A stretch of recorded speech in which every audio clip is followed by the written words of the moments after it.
तुलसी पूजन विधि। प्रतिदिन प्रातः जल्दी उठकर स्नान आदि करने के पश्चात पूजा घर में पूजन के साथ तुलसी का भी पूजन करना चाहिए। तुलसी के नीचे हमेशा गाय के शुद्ध घी का दीपक प्रज्वलित करना चाहिए। इसी के साथ नियमित रूप से संध्या के समय भी तुलसी में दीपक जरूर जलाना चाहिए। तुलसी में दीपक जलाने के साथ ही तुलसी में जल अर्पित करके परिक्रमा अवश्य करनी चाहिए। तुलसी का पौधा गुरुवार के दिन लगाना चाहिए। इसी के साथ कार्तिक का महीना तुलसी लगाने के लिए भी बेहद शुभ माना गया है। शरद पूर्णिमा से कार्तिक मास आरंभ हो जाएगा। तुलसी पूजन करते समय भूल से भी ना करें ये गलतियां। यदि आप प्रतिदिन तुलसी पूजन करते हैं और जल चढ़ाते हैं तो इस बात का ध्यान रखें कि रविवार के दिन तुलसी में जल नहीं चढ़ाना चाहिए। यदि आप संध्या काल में पूजन कर रहे हैं तो इस बात का ध्यान रखें कि तुलसी को दूर से ही प्रणाम करें। भूल कर भी शाम को तुलसी के पौधे को स्पर्श नहीं करना चाहिए। अक्सर हम लोग तुलसी में जब दीपक जलाते हैं तो आसन नहीं देते हैं, लेकिन तुलसी में दीपक जलाते समय अक्षत का आसन देना चाहिए, यानी दीपक के नीचे थोड़े से दाने चावल के जरूर रखें। मान्यता के अनुसार महिलाओं को तुलसी पूजन करते समय बालों को खुला नहीं रखना चाहिए।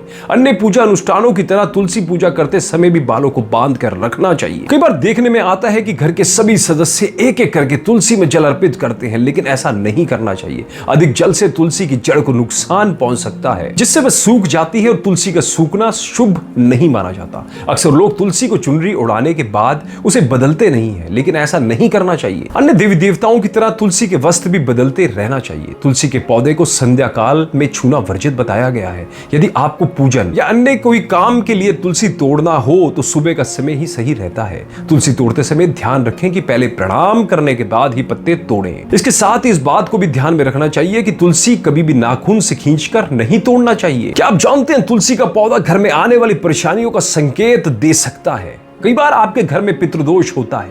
ऐसे में आप जब भी घर में तुलसी का नया पौधा लगाते हैं वह 1 या 2 दिन में ही सूखकर झड़ने लगता है। ऐसे में आपको यह समझ लेना चाहिए कि पितृदोष के कारण आपको परेशानियों का सामना करना पड़ सकता है। पितृदोष की वजह से घर में बार बार लड़ाई झगड़े होते हैं और कलह क्लेश होता है। ऐसे में आपको बार बार सूखने वाली तुलसी के पौधे को देखकर यह अंदाजा लगा लेना चाहिए परेशानियों का कारण पितृदोष है और उसके निवारण के लिए काम करना चाहिए। चलिए आपको एक निवारण भी बता देता हूं। अपने घर के अंदर नवनिधि रुद्राक्ष जल को जरूर रखिए। नवनिधि रुद्राक्ष जल रखने से घर में पितृदोष शांत होता है, कलह खत्म होती है और घर के अंदर सुख समृद्धि का वास होता है, क्योंकि नवनिधि रुद्राक्ष जल में 9 नदियों के जल का संगम है और शिव जी का सबसे प्रिय एकमुखी रुद्राक्ष उसमें होता है। यदि आपके घर में नहीं है तो उसे आज ही मंगवाएं और फिर देखिएगा आपके घर से कलह किस तरीके से दूर हो जाएगी। यदि आपके घर में लगा हुआ तुलसी का पौधा अचानक से हरा भरा और आवश्यकता से ज्यादा घना हो जाए, इसकी पत्तियां हरी होने लगे और इसमें मंजरी आने लगे, तो समझ लें कि यह आपके घर में सुख समृद्धि का संकेत देता है। यदि ऐसा कोई भी संकेत मिले तो यह घर के कल्याण की ओर इशारा करता है।